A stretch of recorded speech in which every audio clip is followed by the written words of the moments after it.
suldaan oo ahaa garatuusha quraan before ma aragtay insan isticmaalka waddanka soo galin markii isticmaalka waddanka soo galay wuxuu ahaa nin aad oo diin oo mataqaanaa diinta ugu dhaqma ayuu ahaa wuxuuna wax xukumi jiray inta badan in kastoo dhaqanka uu jiray haddana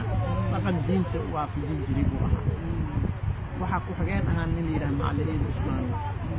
ninkaas macalin Usmaan oo la yidhaahdo markii gaalada timid wuxuu yidhi malaaq cabdi gaalada yaa wey gaalada talyaanigii hore waaye ka hor wuxuu yidhi aniga abawta in aad u da'waan buu ahaay anigu sanooyin fara badan baan garan soo xukumay hadda inaan ka qaato amarka gaala anugu ma samayn karo macalin Usmaanu oo asaga ku xigeenkiisu ahaa ayuu duuq ku saaray markii 1800 ama aqaan oo Berlin lagu reebsanayo Soomaaliya odayaal oo Soomaali oo la kaxeeyay baa jiray oo meesha la geeyay macalin Usmaanu oo garra markaa boqor u ahaa meeshaas waa dadkii la geeyay ku jiray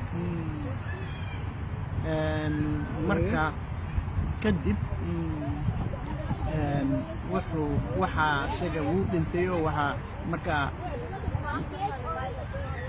waxaa madax u noqday tuus waa kala baxay nin maxaad abduusan laaw la yidhaahdo quraanna waxa u noqday nin oo maxaa la yidhahdaa aw caliyo dheere la yidhaahdo ayaa isagana boqor u noqday labadooda ilaa hadda waddadaas ay ku socotaan marka sheekada waxaan ka wadaa garre weligiis wuxuu ahaan jiray dad iyaga isku filan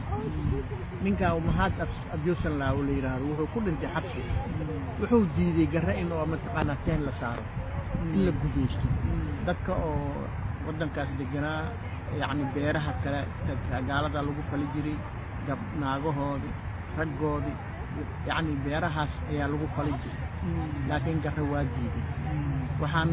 waxaana mataqaanaa oo markaa madaxa u ahaa maxaad abduusan laawo waxaana ma aragtay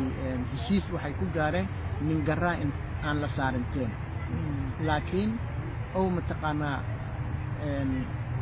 markii waxay u soo baahdaan gaalada يعني transportation ما لهن جيل أي transportation جراه جيل إن متقنا لا جدته أو متقنا وكانوا أي نقول بشيء سلا درت جرا مدلين كانتي تاو حكلو أي كانتي إن أو محلنا دوكو سجل مركي هروحوا دجنا شان إيو كقيل إيو شنت بلد جرناش ليرا هذا الله يقال حتى نفتد ولا دقيقة أيو دجنا جري بيري وأقول كل هنجري مركا استعمار يمد وجميسي يمد يعني أيو كبوري دو كسوس كجلي أولي سوس كدقالي سنجري مركا دولة بوح كجلي هبيرات الملك مجري وحكلو أي دلسي إن أو محلي هذا السجا si actional oo noqdo oo taanka yani ka badbaado dadkii oo la deganaa oo mataqaana digilka ahaa iyo biimaalka inay caadowsadaan oo maxaa la yiraahdaa ninkii garra sheegto haduu bacday inuu garriyo waa la deynaa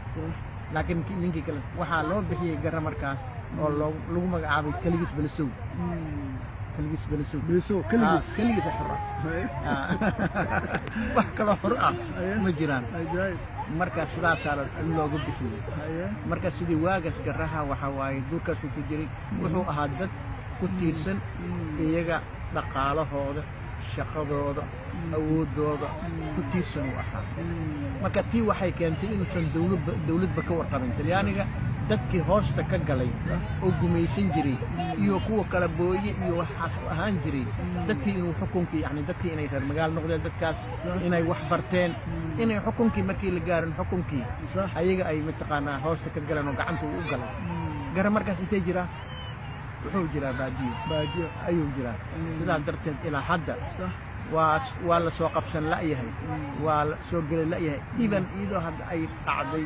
burburkan dhacay oo dadkii dhan isku mid la wada noqday haddana weli inkastoo tag badan wax barteen oo iskool la wada galay mataqaanaa xoolaha sanadka dagaaladii 93 92 waa la dhacay wixii geel aslahaa oo dhan waa laga dhacay waxaa ka dhacday raxweyn eelay u hogaaminayo dad badan baa qaxooti noqdo xamar soo galay oo afgoy soo galay oo qoryoolay soo galay dadkaas carruurtooda wax waa barteen laakiin maxaa la bartay ilaa hadda maxaa soomaalidiyaaba isku toosi laha marka dhaqaale la'aanta sadaa ayay ku jirtaa marka waxa uu garaha siyaasadaha uusan ugu qayb galin xamar soomaaliya oo xukunka uusan ugu qayb galin ilaa haddana safka dambe ugu jiro waxay tahay asaga dhulkiisa barwaaqo waay waxa waaye maxaa la yidhahdaa beeraha ka baxa waxa waaye xoolaha daaqsinkooda leeyahay wax wal nooc wal oo bani aadamka noloshiisa ah mataqaanaa asiga meeshiisa ku helaa marka sidaa darteed ayuu duurka u galay sidaasuuna mataqaanaa xukunkii ugu fogaaday haddana adiga kollenba ibir maaha dad badan wax bartay waa jiraan dad badan baayac mushtari waa jiraan dad badan oo mataqaanaa dawladda u shaqeeya waa jiraan dawladda abaangelin ma ogeyso marka waa sidaas sababta oo garaha haddu siyaas ahaan hagee ku jira dhinaca kee ku jira hadda siyaasad ahaan garaha waxa waaye 3 xildhibaan uu leeyahay soomaalida waxa waaye hadda waxa la yiraahdo waxa power sharing la yiraahdo ayaa lagu dhaqmaa power sharing kaas waxa waaye يعني سومالد waxa loo qaybiyaa 4 qaybood iyo nus 4 qaybood waxa weeye hawiy iyo daarood dirbi digil iyo miriflo garaha wuxuu ka tirsan yahay digil iyo miriflaha digil iyo miriflaha ay qaybtii ay u heleen ayuu digil iyo mirifla loo qaybsaday hadin digil qaybtii u helay buu asna wax ka siiyay marka waxay noqotay 3 ay noqotay 3 xildhibaan had waa leeyahay يعني ما يعني قبيل ترن ما قبيل ما جيس ماشي جرواي قرتي سقادنا هايو وما وحي سقادنا هايو وزير كحجانا وليه وأنت دولتها مرجع كلها ومر وحي إلى وزير كاشاتك مر وحي إلى وزير كبار بيرها أو إسلام مركزنا وزير بيقول وزارة كحجان مر يعني لبانا شرق يوم لا توكي يوم لا عندي مركز هذا وحي جوتا مركز ده داور شيرين كسدح ayuu u helay 3 xildhibaan iyo hal wasiir ku xigeen wasiirka joogta maaha waa laga yaabaa in wasiir uu helo yani marka soo socoto maxay leedahay 8 qabiil waa 8 qabiil laba wasiir soo dhaxmartay labadii wasiir marka marba qabiil baa yani la siiyaa hadda gara wasiir ku xigeen ayuu helay soo socoto waxaan diimeynaa inuu wasiir helo shaqooyin kala hoos oo aad u far badan waa leeyahay intaas ayaa ka gobolka la sameynaya